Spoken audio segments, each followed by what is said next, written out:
Have you ever wondered why certain patterns keep repeating in your life, in your relationships, your choices, even in your thoughts? Carl Jung believed that these patterns are not random at all, but deeply rooted messages from the unconscious, waiting to be understood. In this video, we'll journey into the hidden layers of the mind, uncovering insights that could completely shift the way you see yourself and the world around you.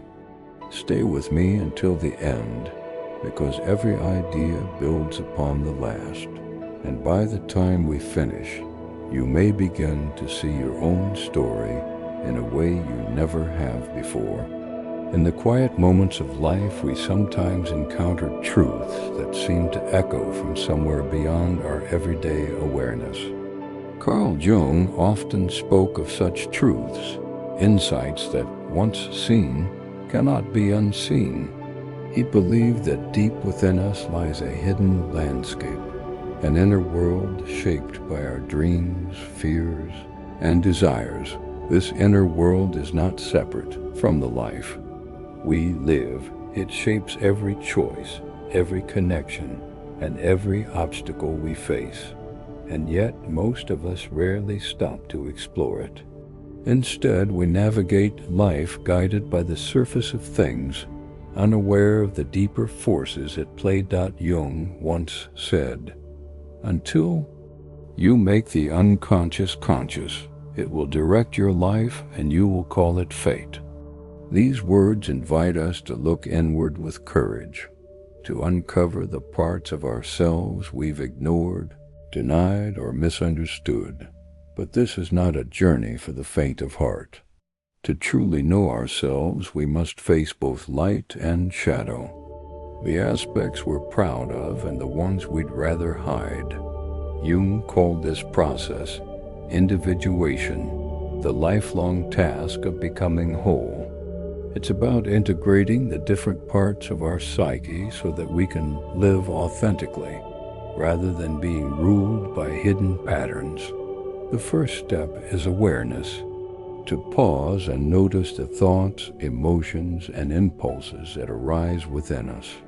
To ask not just what happened, but what does this mean? And what in me is responding this way? In doing so, we begin to see that every moment, every joy, every challenge is an opportunity to learn more about who we are. As we deepen this journey inward, we begin to notice something remarkable. Life reflects us back to ourselves. The people we meet, the situations we face, even the challenges we struggle against, all of them act as mirrors. Jung believed that relationships, especially the most intense ones, reveal our inner patterns. Sometimes they awaken beauty and strength we didn't know we had. Other times they expose wounds we thought were long forgotten. This is the nature of the psyche. It seeks balance, wholeness, and healing, often by bringing the hidden into the light. Jung wrote, "Everything that irritates us about others can lead us to an understanding of ourselves.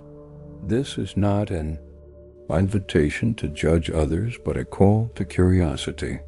Why does someone's behavior anger us? Why do we admire certain qualities in another person? These reactions are signals from the unconscious, pointing to parts of ourselves we have yet to integrate. The shadow, the term Jung used for the aspects of our personality we reject or suppress, often shows itself through these reactions. We project our unacknowledged traits onto others, unable to see them as our own. This is why some people can trigger such a strong emotional response. They are unknowingly carrying parts of us we have left behind. If we are willing to see these projections for what they are, something powerful happens. The energy, once locked in denial, becomes available for growth.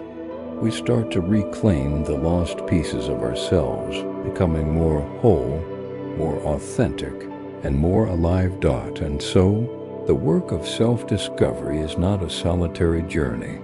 It unfolds in the living fabric of our connections with others. Every conversation, every conflict, every act of love becomes a step toward understanding who we truly are. As we grow in awareness, another truth emerges. We are not fixed beings. Who we are today is not who we must remain tomorrow.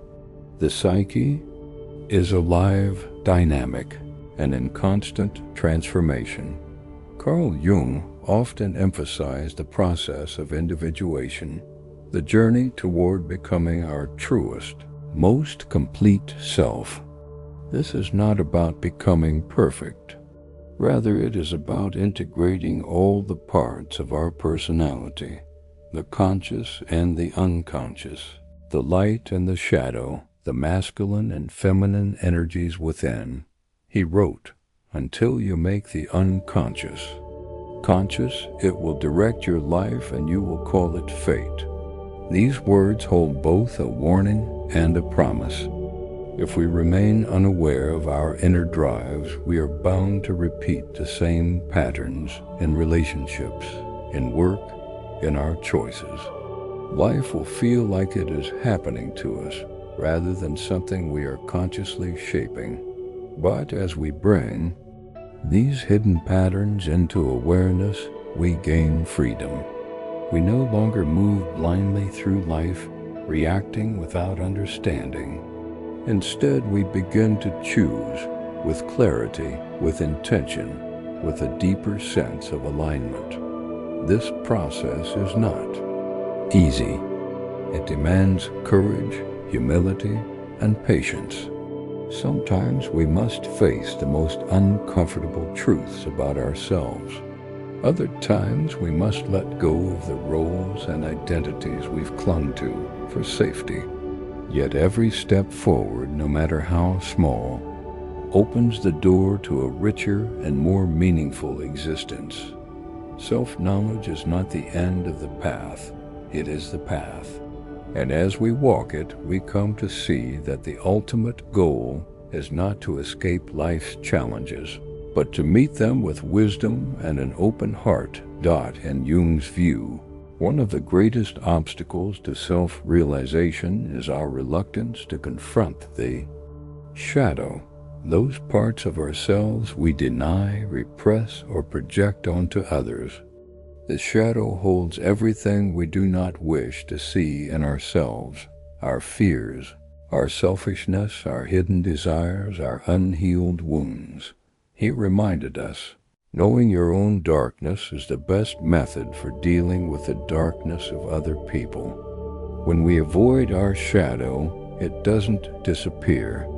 It simply finds other ways to express itself through destructive behaviors, harmful relationships, or an unshakable sense of dissatisfaction. Yet, when we are willing to look into this darkness, something extraordinary happens.